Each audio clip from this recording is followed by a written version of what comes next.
This paper suggests that a focus on social class is a useful way of approaching the study of professions. And this paper focuses on the medical profession in particular. And sociologists of profession often draw on Weber's ideas of closure. Max Weber described two distinct groups in society. There were status groups and there were class groups. And for Weber, status groups were honourable people. Society put them on a pedestal. This is people like the abbot or the noble lord. And judgments about their honourable status were made on the basis of the way they dressed, the way they acted, their tastes. Things that we might call today lifestyle. But if we think about class groups, these were very different. This is about self-interest, and it's about people coming together to close off access to resources, to stop other people in the marketplace invading their territory. Well, Pierre Bourdieu took Weber's ideas and he said, these groups are not distinct, in fact they're inextricably linked.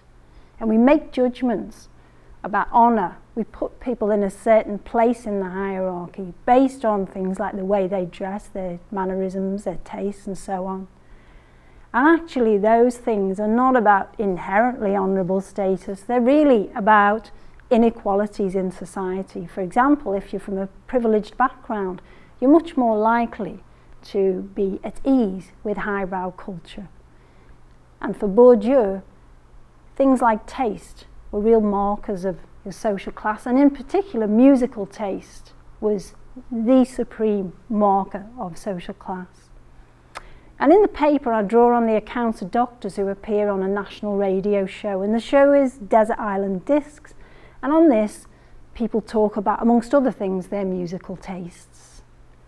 And when we look at the accounts of the doctors, what comes across is they're competent professionals, but more than this, they're honourable and cultivated people.